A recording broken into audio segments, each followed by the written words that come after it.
Roy Keane is a very formidable figure. He can glare at people and scare them. He has a very big reputation because of what he did as a player. In fact, Harry Arter paid a very handsome tribute to him last year when he first joined the Irish setup. We can't afford to lose Harry Arter in this way. Can we afford to have an assistant manager who's behaving in that aggressive manner to players? No, I don't think you do. The thing that strikes me about Roy Keane, and has done for many a year now, is I don't think he likes football, and I don't think he likes players. I thought that might get a laugh from you, but you worked with him when you did his book a good few years ago, and I read that book. And what came across to me was things like, I don't have any friends in the game. I don't associate myself with other players. Which is difficult for someone like me to understand, because some of the best memories of my career are about the lads I met and the lads I enjoyed being with along the way, along the journeys, whether I was playing in Italy or I was playing for the Irish team or I was playing for Arsenal or West Ham. I've still really got strong friendships with a lot of the players.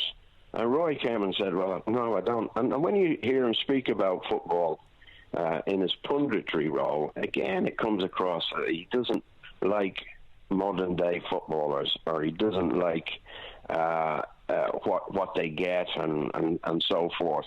And I think this thing is boiling inside of him. And if he gets an idea in his head where maybe Harry Arter wants to pull out of training because he doesn't fancy it that morning, he can fly off as he did.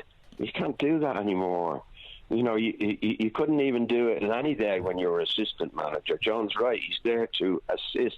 Well, in this case, he's not assisting Martin O'Neill. In fact, he's damaging a squad that's weak in many ways anyway, and we can't afford to lose any players because of these things. Yeah. And going on to other things, he's been an assistant. Way above his station. Every time there was an Irish game, there was a story about Roy Keane, whether he was having a go at somebody or whether he was launching another book of his at the time. Now, I couldn't even understand how Martin O'Neill would put up with that. He's got an international match and Roy Keane decides to launch his book the week of the international game. Yeah. It's crazy. It's mind-boggling.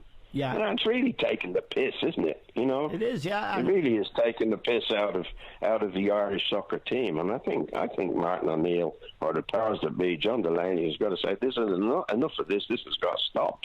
Yeah, and I have to say, Liam, I just tell you the story about his relationship with the other Manchester United players.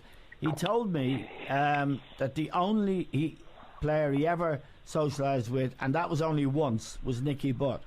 And he'd been there 10 years at the time, but on another. Well, you get my point, Eamon. Totally. When he speaks about football and footballers, it looks to me as if it brings him no joy at all. Yeah, no joy. And I can watch a football match, and if I see a great team or a great player, it makes me happy. It looks as if it makes Keane angry. I don't know what it is.